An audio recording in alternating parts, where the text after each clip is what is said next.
Hello everyone, केम छो मजामा। Last time हमने principle of management standard 12th का चैप्टर नंबर 1 स्टार्ट किया था। उसमें हमने 14 principle given by Henry Fayol start किया था, याद है?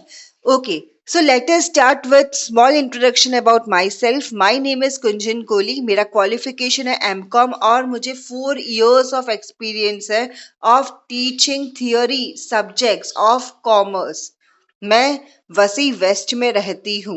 ओके, नाउ ये वाला जो पार्ट है वो मैंने लास्ट लेक्चर में कवर कर लिया था। लास्ट लेक्चर में हमने 5 प्रिंसिपल ऑलरेडी कवर कर लिए थे। अगर आपने अगर वो लेक्चर नहीं देखा है तो पहले आप वो वाला लेक्चर देखो और उसके बाद आप ये वाला लेक्चर देखो तो आपको ज्यादा अच्छे से समझ में आएगा।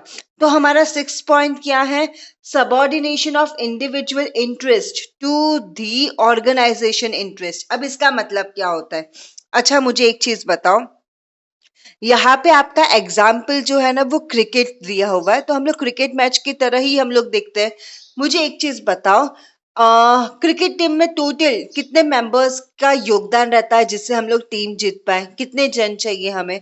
10 जन चाहिए, राइट? समझो वो 10 जन में से एक जन जो है वो है विराट कोहली। कौन है वो? विराट कोहली। इसको तो कौन नहीं जानता, इसको तो सब जानते हैं। तो ये जो विराट कोहली जो है, समझो कि एक मैच में उन्होंने सिर्फ और सिर्फ 10 रन किया, है ना? इन्होंने सिर्फ और सिर्फ 10 रन किया। तो मुझे एक चीज बोलो, उन्होंने 10 रन किया तो वहां पर ही हम लोग ये डिसाइड कर लेंगे क्या हमने मैच हार गए? नहीं ना। यहाँ पर ये एक टीम वर्क है। अगर पूरा टीम अगर अच्छे से काम करेगा तो एट द एंड हम जो है वो जीत ही जाएंगे। तो एक बंदे के हिसाब से हम लोग नहीं सोच सकते। हमें जो सोचना है वो कैसे सोचना है?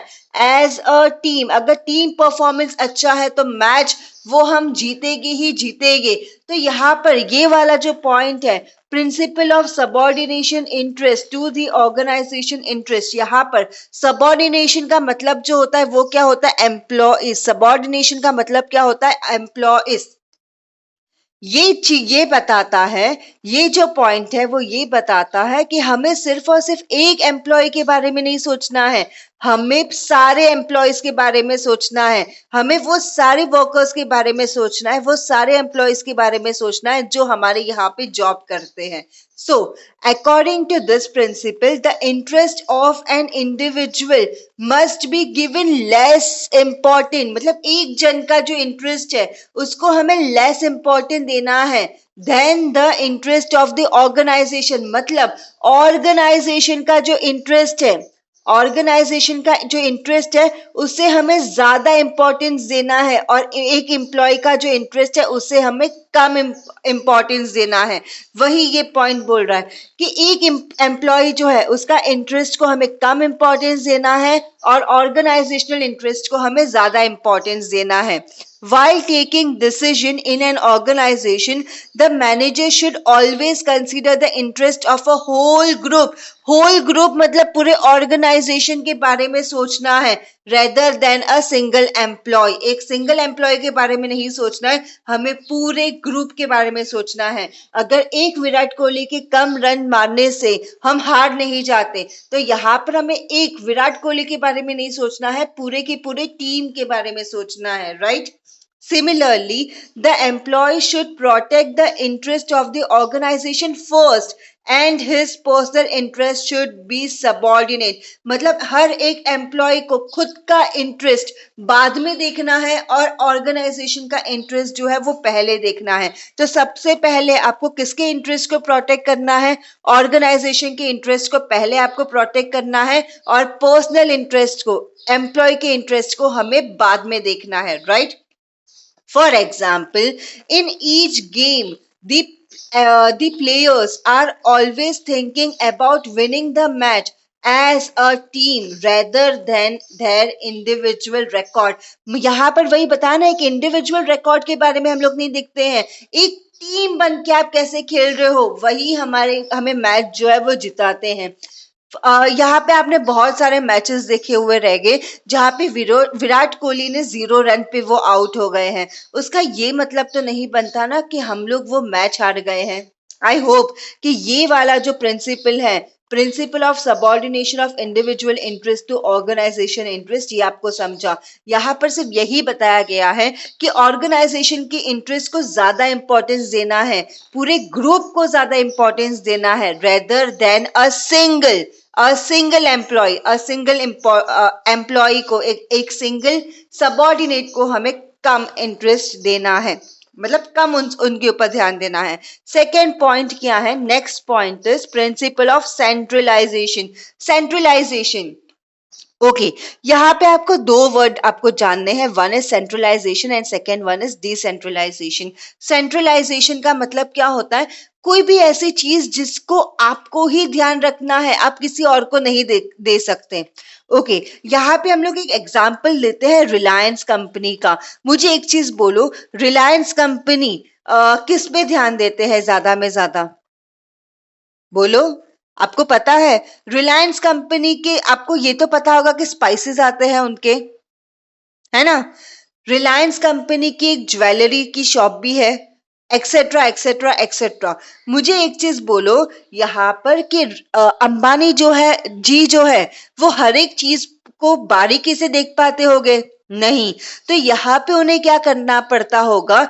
उनके अंडर बहुत सारे मैनेजर्स बनाने पड़ते होंगे और वही मैनेजर्स एक एक चीज के ऊपर देखते होंगे।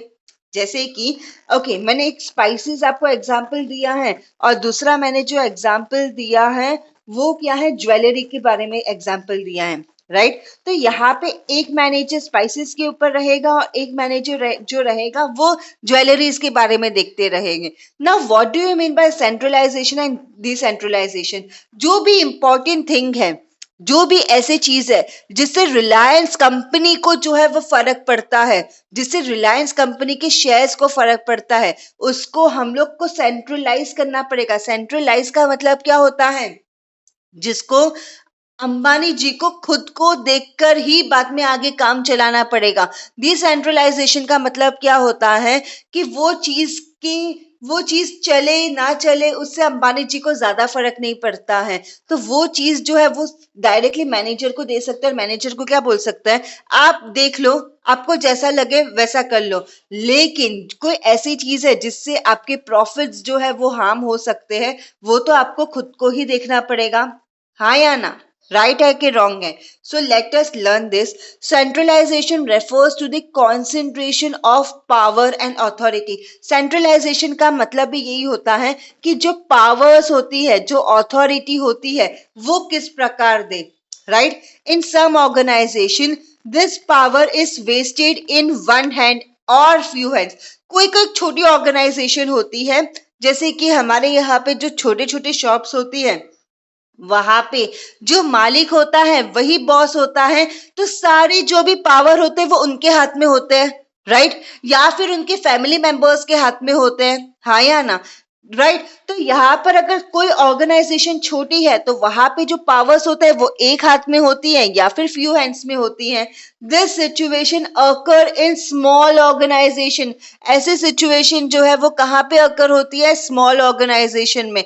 But if the size of organisation is large, लेकिन अगर आपकी ऑर्गेनाइजेशन बड़ी है, जैसे टाटा, जैसे रिलायंस, तो वहां पे डिसेंट्रलाइजेशन ऑफ पावर वो आपको करना ही करना होगा। मतलब जो भी आपके पास पावर है, जो भी अथॉरिटी है, वो आपको किसी और के हैंड में थोड़ा बहुत देना पड़ेगा। मतलब इंपॉर्टेंट जो चीजें हैं वो अंबानी जी खुद देखेंगे और खुद साइन करेंगे, और जो उतने इंपॉर्टेंट नहीं है वो किसी और को दे देंगे कि आप देख लो इसको, राइट? उनको अगर सही लगता है तो वो आगे बढ़े, ना सही लगता है तो वो अपने हिसाब से डिसीजन ले सकते हैं। यहाँ पे हम लोग डिसीजन के बारे में बात कर रहे हैं, right? According to this principle there must be a proper balance between centralisation and decentralisation in an organisation. तो यहाँ पे क्या होना चाहिए? प्रॉपर बैलेंस होना चाहिए। किसमें बैलेंस होना चाहिए? सेंट्रलाइजेशन एंड डिसेंट्रलाइजेशन में। This is done according to the size of the organization. हमने पढ़ा ना कि अगर छोटी ऑर्गेनाइजेशन है तो वहां पर हमें ज्यादा सोचने की जरूरत नहीं है, क्योंकि जो भी पावर है वो एक या फिर फ्यू हैंड्स में होती है। लेकिन बड़ी ऑर्गेनाइजेशन होती है तो वहां पर हर एक चीज चेंज हो जाती है। तो ये जो डिसीजन है वो हम लोग ले सकते हैं according to what, according to the size of the organisation and nature of activity. आप काम क्या कर रहे हो उसके अकॉर्डिंग भी आप यहाँ पर डिसीजंस जो है वो ले सकते हो। नेक्स्ट क्या है, प्रिंसिपल ऑफ रेम्यूनरेशन। रेम्यूनरेशन का मतलब क्या होता है, सैलरी। रेम्यूनरेशन का मतलब क्या होता है, सैलरी। ओके, जो जैसा काम करता है, जितना काम करता है, उन्हें उतनी ही सैलरी मिलनी चाहिए। So this is appropriate remuneration. Appropriate का मतलब क्या होता है, प्रॉपर। एप्रोप्रिएट का मतलब क्या होता है, balance wise proper remuneration. Appropriate remuneration to staff or employees is the principle to keep them satisfied financially as well as retain them for a longer span of time within the organization। अच्छा, मुझे एक चीज बोलो, अगर आपको salary बढ़िया मिल रही है, सैलरी अगर आपको अच्छा मिल रही है, तो आप आपकी ऑर्गेनाइजेशन को छोड़ के जाओगे क्या? नहीं। लॉन्ग टाइम तक, लॉन्ग स्पेन ऑफ टाइम मतलब ज्यादा समय तक आप वही ऑर्गेनाइजेशन के साथ जुड़े रहोगे और वही ऑर्गेनाइजेशन में काम करोगे। कब काम करोगे? जब आपको टाइमली सैलरी मिलती है। सैलरी जो है वो कैसे मिले, टाइमली, और आपको प्रॉपर मतलब जो सैलरी से आपको सेटिस्फैक्शन मिल रहा है, अगर वैसी सैलरी मिल रही है तो आप वही ऑर्गेनाइजेशन में लंबे समय तक काम करोगे। Right? This remuneration should be fixed by taking into consideration the skill, expertise, knowledge, tenure, cost of living, market trend, profitability of organization। अच्छा, मुझे एक चीज बोलो, आप मैनेजर हो एक छोटी सी स्मॉल फर्म में, और आप मैनेजर हो एक बिग फर्म में, राइट? मुझे बोलो ये दोनों की सैलरी सेम होगी क्या? नहीं। क्यों? क्योंकि यहाँ पर आपकी प्रॉफिटेबिलिटी जो होती है ऑर्गेनाइजेशन की वो अलग होती है। तो आपकी सैलरी जो रहती है वो आपके ऑर्गेनाइजेशन की प्रॉफिटेबिलिटी के हिसाब से भी होनी चाहिए, राइट? दूसरा दूसरा एक एग्जांपल देती हूँ। एक चीज बताओ, अगर आप अहमदाबाद में मैनेजर हो या फिर आप बॉम्बे में मैनेजर हो, तो यहाँ पे भी अगर आपकी सैलरी सेम होगी क्या? नहीं। क्यों? क्योंकि यहाँ पर आपकी कॉस्ट ऑफ लिविंग जो है वो अलग होगी, है ना? आपकी एक्सपर्टाइज, आप किसमें अच्छे हो, आपकी नॉलेज क्या है, वो हिसाब से भी आपका चेंज होता है salary, right? Principle of remuneration, जितना फेयर रेम्यूनरेशन आप लोगों को दोगे उतना ज्यादा टाइम तक वो इंसान आपकी ऑर्गेनाइजेशन के लिए काम करेगा। Now next point is principle of scalar chain. अच्छा, स्केलर चेन समझने के लिए सबसे पहले हम ये डायग्राम को समझते हैं। समझो कि ये ए जो है ना वो आपके प्रिंसिपल है। ए जो है वो क्या है, प्रिंसिपल है आपके स्कूल के। अच्छा, आप कॉलेज में हो ना, तो आपके कॉलेज के प्रिंसिपल हैं। बी जो है वो है वाइस प्रिंसिपल। आपकी सी जो है वो है आपके टीचर्स के जो क्या बोलते हैं, सीनियर टीचर होते हैं ना, राइट? जो सुपरवाइजर होते हैं, राइट, वो है। और डी जो है वो आपके टीचर्स है। समझ में आ रहा है? डी जो है वो आपके टीचर्स है, सी जो है वो आपके टीचर्स के सुपरवाइजर है, बी जो है वो वाइस प्रिंसिपल है, और लास्ट में ये जो ए है वो क्या है, प्रिंसिपल है, राइट? समझो कि आज बहुत ज्यादा ही रेन होने वाला है, राइट? तो मुझे बोलो कि आज छुट्टी देना है, वो कौन डिसाइड करता है? प्रिंसिपल डिसाइड करते हैं, यस या नो? राइट? राइट? तो हर एक मेन जो डिसीजंस रहते हैं वो कौन करता है? प्रिंसिपल। यहाँ पे पता है आपको एरो दिया गया है, मतलब यहाँ पे ये बताया गया है कि अगर टीचर, डी पे है ना टीचर, अगर टीचर को कुछ बोलना है तो वो किसको बोलेंगे? सुपरवाइजर टीचर को। अगर उन्हें कुछ बोलना है तो वो किसको बोलेंगे? वाइस प्रिंसिपल को। और अगर वाइस प्रिंसिपल को अगर कुछ बोलना है तो वो डायरेक्टली किसको बोल सकते हैं? प्रिंसिपल को बोल सकते हैं। तो इसको ही हम लोग क्या बोलते हैं? ऑथोरिटी की हायरार्की, हायरार्की ऑफ अथॉरिटी बोलते हैं। टीचर जो है वो डायरेक्टली प्रिंसिपल के पास नहीं जा सकते, उन्हें ये हायरार्की जो है वो फॉलो करनी पड़ेगी। हर एक ऑर्गेनाइजेशन में इस प्रकार की हायरार्की होती है और सभी लोगों को ये हायरार्की जो है वो फॉलो करनी पड़ती है। लेकिन कभी कुछ इमरजेंसी हो गया, some time there is emergency, emergency के टाइम पे ये हायरार्की जो होती है वो ब्रेक हो जाती है और टीचर्स जो है वो डायरेक्टली प्रिंसिपल के साथ बात कर सकते हैं। कब? Only at the time of emergency. So let us learn this. Scalar chain means hierarchy of authority, मतलब पावर की hierarchy है। बोला ना, टीचर से सुपरवाइजर, टीचर सुपरवाइजर, टीचर से वाइस प्रिंसिपल, वाइस प्रिंसिपल से प्रिंसिपल। तो ये क्या है? हायरार्की ऑफ अथॉरिटी है। From top level to bottom level, right, for the purpose of communication. ये हायरार्की क्यों बनाई गई है? For the purpose of communication. Now, this help us to ensure orderly flow of information and communication. इससे हमारी जो भी इंफॉर्मेशन है वो ऑर्डरली जो है वो चलती है, जहाँ पे हमें कोई प्रॉब्लम नहीं होता है, right. For example, a general manager informs the decision to respective functional manager. Functional manager passed it to the supervisor and supervisor to foreman. Okay तो जनरल मैनेजर मतलब मेन मैनेजर जो होते हैं वो फंक्शनल मैनेजर से बात करते हैं, फंक्शनल मैनेजर सुपरवाइजर से बात करते हैं और सुपरवाइजर आम इंसान से, फॉरमैन मतलब जो काम करते हैं ना उनसे बात करते हैं। तो ये एक हायरार्की होती है हर एक कंपनी की, right. For avoiding the long chain and to take, कभी हम लोग अगर हमें लॉन्ग चेन नहीं जाना है, मतलब हमें जनरल मैनेजर से लेकर फंक्शनल मैनेजर से लेकर सुपरवाइजर, सुपरवाइजर से लेकर फॉरमैन नहीं जाना है, हमें ये लॉन्ग चेन अवॉइड करना है। अवॉइड मतलब ये लॉन्ग चेन नहीं करना है। और अगर हमें स्पीडी डिसीजन लेना है क्रॉस कम्युनिकेशन और direct communication is followed by various organisation. और यही जो है होता है ना डायरेक्ट टॉकिंग, उसे ही हम लोग गैंग प्लैंक बोलते हैं। उसे ही हम लोग क्या बोलते हैं? Gang plank. यहाँ पर ये देखो ना, डी टीचर जो है वो डायरेक्टली जी टीचर से बात कर रहे हैं, तो ये इसका मतलब क्या होता है? Gang plank. यहाँ पे आप लोगों ने क्या नहीं फॉलो किया? यहाँ पे आप लोगों ने ये वाला जो लंबा रास्ता जो है वो आप लोगों ने फॉलो नहीं किया है, आपने डायरेक्टली इनसे बात की, क्योंकि ये इस प्रकार होता है। हाँ या ना? जो डायरेक्टली हम बात करते हैं इसको ही हम लोग गैंग प्लैंक बोलते हैं। For direct communication, proper permission of the authority is necessary. From the above diagram, the communication from D and G should be मतलब यहाँ पे फॉलो देखो D और G है, ये रहा ना, यहाँ पे D है, यहाँ पे G है, तो यहाँ पे इस प्रकार कम्युनिकेशन होना चाहिए था, राइट। प्रॉपर कम्युनिकेशन क्या होता है? D ऊपर ऊपर ऊपर बोलेगा, लास्ट वाले फिर ऐसे नीचे नीचे नीचे बोलेंगे, तो यही था प्रॉपर वे ऑफ कम्युनिकेशन। लेकिन डी ने डायरेक्टली जी से बात कर ली, तो ये क्या हो गया? Direct communication. डायरेक्ट कम्युनिकेशन जो होता है वो क्यों होता है?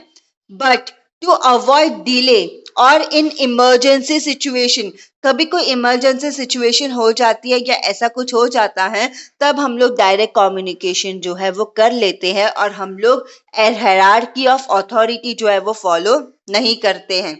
सो ये वाला जो है ना बहुत बार आपको एग्जाम में फिलिंग द ब्लैंक्स में पूछा गया है कि dash means the hierarchy of authority, मतलब डैश जो फॉलो करता है हायरार्की ऑफ अथॉरिटी, तो कौन फॉलो करता है? Scalar chain. आई होप कि ये वाला जो पॉइंट है वो आपका क्लियर है। नेक्स्ट पॉइंट जो है वो क्या है? Principle of order. Order order order, यहाँ पे प्रिंसिपल ऑफ ऑर्डर का मतलब क्या होता है? ओके हर एक ऑर्गेनाइजेशन में कैसा रहता है पता है? ओके समझो कि यहाँ पे सेल्स के लोग बैठते हैं, ये सेल्स डिपार्टमेंट है, राइट। ये फाइनेंस डिपार्टमेंट है ना, और यहाँ पे अकाउंट्स डिपार्टमेंट है और यहाँ पे परचेज डिपार्टमेंट है। अगर आपको जॉब मिला है परचेज डिपार्टमेंट में, राइट, तो आपको एक जगह मिली है ना परचेज डिपार्टमेंट में, तो आपको कहाँ पे रहना चाहिए? परचेज डिपार्टमेंट में रहना चाहिए, हाँ या ना? राइट तो यहाँ पर ये वाले पॉइंट में क्या बताया गया है? This principle is based on a place for everything and everything in its place. हर एक बंदों की अपनी जगह रहती है, हर एक चीजों की अपनी जगह रहती है और उन्हें अपने ही जगह पे रहना चाहिए। अगर आपको जॉब परचेज डिपार्टमेंट में मिला है तो आपको वहीं पे रहकर काम करना है, यही ये वाला पॉइंट जो है वो बताता है। Okay, human resources and material should be in the right place. Human resources मतलब क्या होता है? एम्प्लॉयज। मटेरियल का मतलब क्या होता है? चीजें। वो अपने राइट प्लेस पे होना चाहिए और राइट टाइम पे होना चाहिए, जिससे मैक्सिमम एफिशिएंसी मिलती है। कंफ्यूजन क्रिएट नहीं होगा। आप अपनी राइट जगह पे हो, राइट काम कर रहे हो, तो काम जो है वो बहुत अच्छे से होगा, राइट?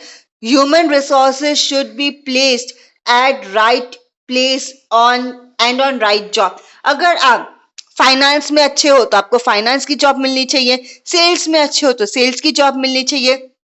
मतलब ह्यूमंस को आपको राइट प्लेस में जॉब देनी है और राइट तरीके की जॉब देनी है, जिससे ही आपकी एफिशिएंसी जो है वो बढ़ेगी। The principle focused on the proper utilisation of physical and human resources. मतलब जितने भी लोग हैं, नेसेसरी लोग हैं, उनको ही जॉब देनी है, एक्स्ट्रा लोगों को आपको जॉब नहीं देनी है, या फिर कम लोगों को आपको जॉब नहीं देनी है। उससे ही आपकी एफिशिएंसी जो है वो ऑर्गेनाइजेशन की बढ़ेगी। आई होप कि ये वाला जो पॉइंट है वो भी आपका क्लियर है। नेक्स्ट क्या है? Principle of equity. इक्विटी का मतलब क्या होता है? आपको सभी लोगों को इक्वली ट्रीट करना है। समझो, आपके पास 3 एम्प्लॉइज है, 3 एम्प्लॉइज में से एक जो है वो आपका फ्रेंड है, राइट? बाकी के जो दो जो है वो नॉर्मल एम्प्लॉइज है। लेकिन ये जो दो एम्प्लॉइज हैं उसमें से एक एम्प्लॉय जो है वो बहुत अच्छा काम कर रहा है, राइट? तो मुझे एक चीज बताओ, आप किसको प्रमोशन दोगे? आपके फ्रेंड को या वो एक एम्प्लॉय को जो बहुत अच्छा काम कर रहा है? ऑब्वियसली आपको उन्हें पोजीशन बढ़ा के देनी चाहिए जो काम बहुत अच्छा कर रहा है। तो यहाँ पे इक्विटी का मतलब क्या होता है? सबको इक्वल ट्रीटमेंट होना चाहिए। लड़की हो, लड़का हो, आपकी फ्रेंड हो या नॉन फ्रेंड हो, कोई भी पर्सन हो ऑर्गेनाइजेशन में, जो अच्छा काम करेगा उसको प्रमोशन मिलेगा, जो अच्छा काम नहीं मिलेगा उनको कुछ भी नहीं मिलेगा, right? Principle of equity. Management should be fair as well as friendly to their subordinates.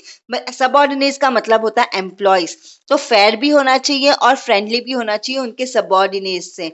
While deciding the work, जब आप कोई वर्क डिसाइड कर रहे हो, जब आप किसी को अथॉरिटी दे रहे हो, जब आप मॉनिटरी टर्म्स मतलब पैसे, सैलरी के बारे में डिसाइड कर रहे हो, तब आपको कैसा रहना चाहिए? फेयर और फ्रेंडली रहना चाहिए। यहाँ पर आपको कोई भी डिस्क्रिमिनेशन नहीं करना है। डिस्क्रिमिनेशन का मतलब क्या होता है? भेदभाव। There should not be any discrimination between the employees. It is also suggested that the remuneration should not depend on the department. आपके डिपार्टमेंट के ऊपर रेम्यूनरेशन डिसाइड नहीं होती है, आपके लेवल के ऊपर आपकी जो सैलरी होती है वो डिसाइड होती है। जैसे कि आप एक ही ऑर्गेनाइजेशन में काम कर रहे हो, एक ही ऑर्गेनाइजेशन में आप सेल्स डिपार्टमेंट में आप मैनेजर हो, राइट? आप और दूसरा जो बंदा है वो परचेज डिपार्टमेंट में मैनेजर है। तो मुझे एक चीज बोलो, यहाँ पे आपका लेवल जो है वो सेम है? अगर आपका लेवल सेम है तो आपकी सैलरी जो होगी वो भी सेम होगी। तो यहाँ पे आपकी डिपार्टमेंट के ऊपर आपकी सैलरी नहीं डिसाइड होती है, आपके लेवल के ऊपर सैलरी जो होती है वो डिसाइड होनी चाहिए, right? The employees working on the same level but in different departments should be paid same wages. यहाँ पे मैंने आपको वही एक्सप्लेन किया। This equity will help in avoiding conflicts in the organization. इससे आपकी ऑर्गेनाइजेशन में कॉन्फ्लिक्ट्स मतलब झगड़े नहीं होंगे। क्यों? क्योंकि आप इक्वली सभी लोगों को जो है वो ट्रीट कर रहे हो। नाउ नेक्स्ट पॉइंट क्या है? Stability of tenure. ओके, मुझे एक चीज बताओ, आपको एक ऑर्गेनाइजेशन में जॉब मिल गई, राइट? उसके बाद आपको ट्रेनिंग जो है वो ऑफर हो गई। ट्रेनिंग जो थी वो 6 मंथ की थी, राइट। 6 महीने आपने ट्रेनिंग की और उसके बाद कोई भी लोग जो है वो आपको जॉब जो है वो परमानेंटली नहीं देंगे, वो आपको टेम्पररी बेसिस पे पहले जज करेंगे कि आप काम कैसे कर रहे हो। 6 मंथ्स की ट्रेनिंग के बाद 6 महीने आपने वहां पे काम किया, उसके बाद कोई भी बंदा जो है वो ऑर्गेनाइजेशन में तभी हमेशा के लिए रहेगा जब उन्हें परमानेंट किया जाता है, हाँ या ना। तो यहाँ पर ये पॉइंट में यही बताया गया है कि आपको किसी को भी इनसिक्योर फील नहीं करवाना है। आफ्टर सम टाइम ट्रेनिंग दे दिया, टेम्पररी पीरियड खत्म हो गया, उसके बाद आपको उन्हें क्या करना है, परमानेंट कर देना है। तो ही वो बंदा जो है वो आपकी ऑर्गेनाइजेशन में लॉन्ग टाइम तक रहेगा। At the time of recruitment of employees, the manager should assure them about stability of tenure और job security। यहाँ पे आपको क्या मिलना चाहिए, स्टेबिलिटी। स्टेबिलिटी का मतलब क्या होता है, बैलेंस मिलना चाहिए। स्टेबल, आपको स्टेबल मतलब स्टेबिलिटी ऑफ जॉब की सिक्योरिटी मिलनी चाहिए। आपको पता होना चाहिए कि भाई वो लोग ने आपको जॉब पे रखा है तो वो आपको थोड़े टाइम के बाद परमानेंट कर देंगे, आपकी जॉब जो है वो छीनी नहीं जाएगी आपसे, right. It play important role in creating sense of belongingness of employees. क्या क्रिएट करते हैं, सेंस ऑफ बिलोंगिंगनेस। मुझे एक चीज बोलो, आप जब परमानेंट होते हो ना, कहीं पे जॉब करते हो, तब आप बहुत अच्छे से काम करते हो। क्यों? क्योंकि आपको पता है कि आपको अब यही रहना है ना। तो सेंस ऑफ बिलोंगिंगनेस जो है वो कब क्रिएट होती है, जब आप एम्प्लॉयज को सिक्योरिटी जो है वो देते हो। Insecurity in job always affect the efficiency of employees adversely, whereas job security minimize employee turnover ratio। Insecurity है जॉब में, उससे लोग जो है वो आपकी जॉब छोड़ के चले जाते हैं। Insecurity in job always affect the efficiency of employees. और वो जो बंदा है ना, वो टाइम पे ना अच्छे से काम भी नहीं करेगा। वो ऐसे सोचेगा ना, यहाँ पे तो अब थोड़े टाइम के लिए हूँ, उसके बाद मुझे जॉब छोड़ के जाना ही है। तो यहाँ पर वो एफिशिएंसी नहीं बताएगा, अपना 100% नहीं देगा, राइट। लेकिन अगर आपने उसको जॉब सिक्योरिटी दे दी तो वो आपके साथ बहुत अच्छे से काम करेगा। Adversely, whereas job security minimise employees turnover ratio. Turnover ratio का मतलब जॉब छोड़ के जाना। अगर आपने जॉब सिक्योरिटी दे दी तो वो बंदा जो है वो जॉब छोड़ के इजीली नहीं जाएगा। नेक्स्ट क्या, प्रिंसिपल ऑफ इनिशिएटिव। इनिशिएटिव का मतलब क्या होता है, खुद से काम करना, इनोवेटिव वे में काम करना। अच्छा, अगर कोई आपको ऐसे बोले ये काम ऐसे ही करना है, इसको इस प्रकार ही करना है, तो मुझे बोलो कि आप कुछ इनोवेटिव वे यूज करोगे क्या? नहीं। तो यहाँ पर आपको इनोवेटिव वे में काम करने देना चाहिए, जिससे वो जो बंदा है वो निखर के बाहर है, मतलब उनकी जो नॉलेज है वो हम सबको जो है वो पता चले। Principle of initiative. Initiative refers to volunteering to do the work in an innovative way। मतलब यहाँ पे आपको फ्रीडम मिलनी चाहिए कि आप आपका काम आपके वे में करो। इनोवेटिव मतलब कुछ अलग वे में आप आपका काम जो है वो कर दो। The freedom to think and work on new ideas encourage employees to take initiative. तो यहाँ पे मैं आपको फ्रीडम मिलता है कि आप सोचो, राइट। आप नए नए आइडियाज में काम करो, इससे ही एम्प्लॉयज जो है वो इनिशिएटिव लेते हैं और वो अपना काम जो है वो बहुत अच्छी तरीके से करते हैं। This initiative should be welcome by an manager. ये जो इनिशिएटिव जो एम्प्लॉय करता है ना, ये इनिशिएटिव हर एक मैनेजर को वेलकम करना चाहिए और उनके जो भी नए नए आइडियाज है उसको डिस्कस करना चाहिए, जिससे आपको भी कुछ नया सीखने मिले, है ना। It also helps in creating healthy organizational culture। इससे आपकी organizational culture जो है वो healthy रहेगी, नया नया सीखोगे, उससे आपका प्रॉफिटेबिलिटी, आपका प्रोडक्टिविटी जल्दी जल्दी कम होगा, उससे आपकी प्रॉफिटेबिलिटी जो है वो बढ़ेगी। Now our last point for today is principle of esprit de corps. अच्छा, मुझे एक चीज बोलो, स्पाइट द कॉर्प्स का मतलब क्या होता है? Team spirit. Spite de corps का मतलब क्या होता है? Team spirit. अच्छा, मुझे एक चीज बोलो, ऑर्गेनाइजेशन जो होता है वहां पे सभी लोग साथ में काम करते हैं, मतलब ग्रुप में काम करते हैं ना। मुझे बोलो, ग्रुप में अगर दो भाग हो गए, one group, group number 1, group number 2, ये दोनों हमेशा झगड़ा करते रहते हैं। तो यहाँ पे काम जो है वो बहुत अच्छी तरीके से होगा या नहीं होगा? नहीं होगा ना। तो यहाँ पे हमें मिलजुल कर काम करना है। जितनी अच्छी तरीके से मिलजुल कर आप काम करोगे उतने फटाफट आपका काम कंप्लीट होगा और उतने फटाफट आप आपके टारगेट तक पहुंच पाओगे। तो हेनरी फ्यूल क्या बोलते हैं इस पे? Henry fuel has given emphasis. Emphasis का मतलब क्या होता है? फोकस करते हैं। वो कहाँ पे फोकस कर रहे हैं? टीम वर्क पे, मिलजुल कर काम करने में वो क्या करते हैं? फोकस करते हैं। Esprit de corps means unity in strength. साथ में रहोगे तो आप, वही आपकी शक्ति है, unity in strength. Running any organisation is a group activity. कोई भी ऑर्गेनाइजेशन को चलाना यही ग्रुप एक्टिविटी है। And human resources are the valuable asset of the organisation. मैंने आपको एक्सप्लेन किया ना, अगर आपको आपकी सैलरी टाइम पे मिल रही है, अगर आपको सिक्योरिटी मिल गई है जॉब की, तो आप जॉब छोड़ के जाओगे क्या? नहीं। तो आप लोग अगर जॉब छोड़ के नहीं जा रहे हो तो वो आप हमारे कंपनी के लिए क्या बन गए? असेट बन गए ना। तो यहाँ पर यही जो ग्रुप के जो लोग हैं वही तो असेट्स होते हैं ऑर्गेनाइजेशन के, राइट?